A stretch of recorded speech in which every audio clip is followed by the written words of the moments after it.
in March 2020. Whether you're watching this now or far in the future, that date will forever remain in people's minds as when the century's first pandemic emerged. It will remain in people's minds as when the era of social distancing and isolation began. It will remain in people's minds as when they got sick, or when a loved one got sick, or worse. In addition, though, for the millions of people worldwide working in the aviation industry, March 2020 will mark the date when they lost their jobs, when their company started turning south. It will mark the beginning of the end. There is perhaps no industry more severely impacted by COVID-19 than aviation. As it is a brand new virus, in these early days, when there is no immunity or vaccines, the only way to stop or slow its spread is through physically isolating people. That is intrinsically in opposition to what aviation is. Aviation works to bring people together. That meant that one of the first measures governments implemented to slow the spread was to ban travel. When the virus first emerged, its transmission primarily occurred in China, with only isolated cases elsewhere from those who had traveled from the epicenter. For this issue, the solution was simple: ban travel from China. A number of countries, notably including the US, barred foreigners who had recently been in China from entering their borders, and in response to the sharp decline in demand, a number of airlines canceled their flights to Greater China. The financial implications of this were limited, as few foreign airlines are significantly exposed to China, partly due to the strength of the Chinese airlines. Most of those mainland Chinese airlines, meanwhile, are government-owned, so they could take the hit. Of course, nearby Asian airlines like Scoot, Cathay Pacific, and ANA would struggle, but the lockdown of China was more or less a weatherable hit. But then, the virus spread. First to South Korea, so airlines canceled flights to South Korea. Then to Iran, so airlines canceled flights to Iran. Then to Italy, so airlines canceled flights to Italy. But then it seeped through Italy's porous borders to take hold of the entirety of Europe. That was the moment when, to airlines, the situation became severe. Europe is home to, by revenue, 3 of the world's 6 largest airlines: the Lufthansa Group, Air France-KLM, and IAG.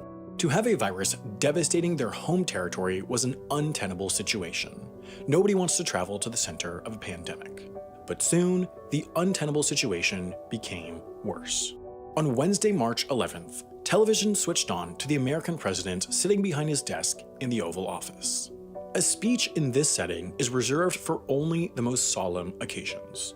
Only 4 such addresses occurred in the entire 2010s decade.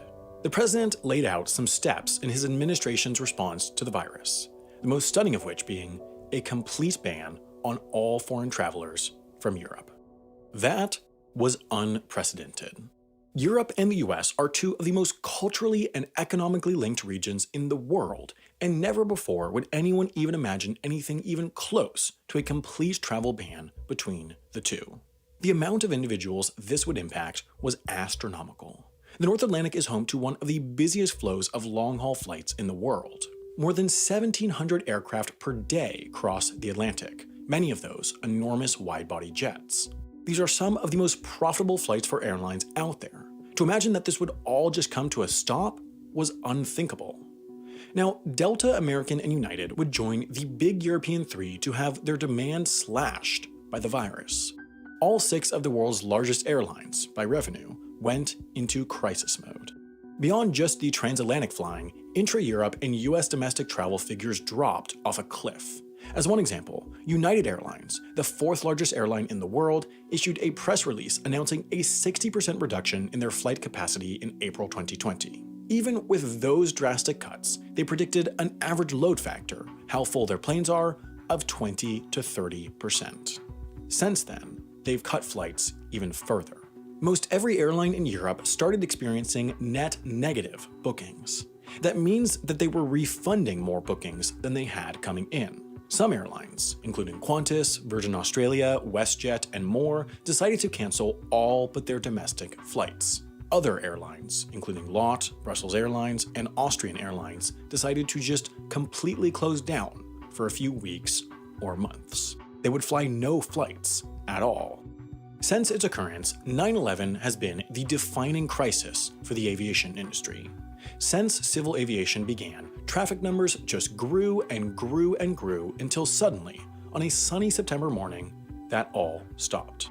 It was bad, and airlines did go bankrupt, but overall, the industry eventually made it out the other end. Less than a week after coronavirus became a pandemic, though, one thing became abundantly clear to airlines. Coronavirus, to them financially, was worse than 9/11. This was the most severe drop-off in passenger demand in the history of aviation.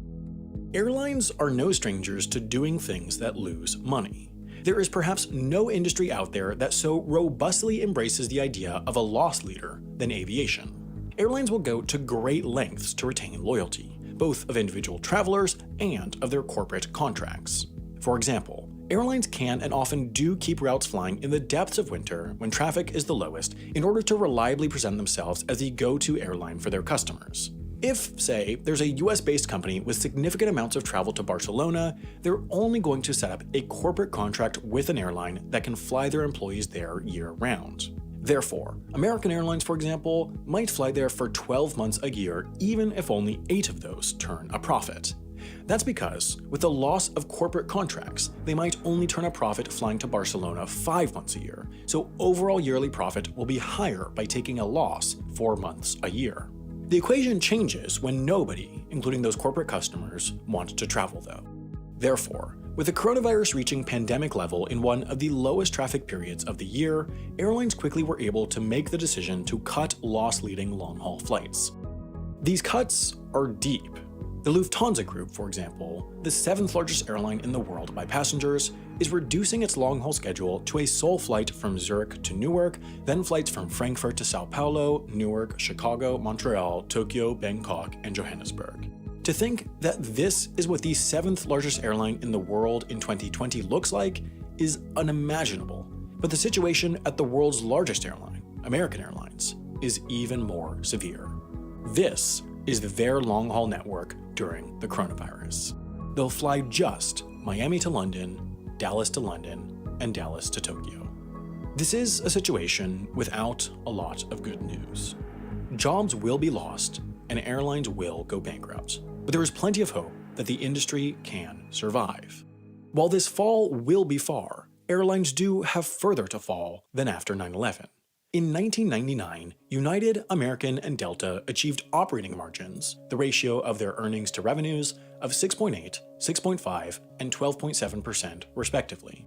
In 2019, those margins were 9.9, 6.6, and 14.0%. These are small differences, but a few percentage points can mean the difference between life and death for an airline.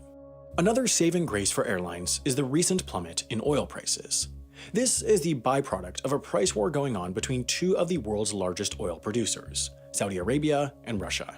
The two countries have long worked together to limit output based on demand and therefore more or less control oil prices, but after Russia refused to reduce their output, Saudi Arabia responded by slashing prices and increasing production in order to price Russia out of the market. Therefore, the same barrel of jet fuel that would have cost airlines $60 in February costs only $40 in March 2020. That's a significant discount on airlines' biggest cost, and if it were not for the biggest drop in demand in the history of aviation, they would be celebrating a huge increase in profits. In the midst of the crisis, though, they're taking the small win of smaller losses. The aviation industry as a whole never truly recovered from the effects of 9/11. That's because recovery implies getting back to normal, and that's something that never happened after 9/11 and certainly will never happen after coronavirus. It's nearly impossible to predict what will happen in the aftermath of a situation never seen before. As we've seen already and will continue to see, the response to extraordinary circumstances is extraordinary measures. Therefore, the industry will emerge from the other end something completely new and novel. How deep the dip sinks will be determined by how high the curve soars, and that will be determined by world governments, organizations, and more than all, how every individual out there responds to COVID-19.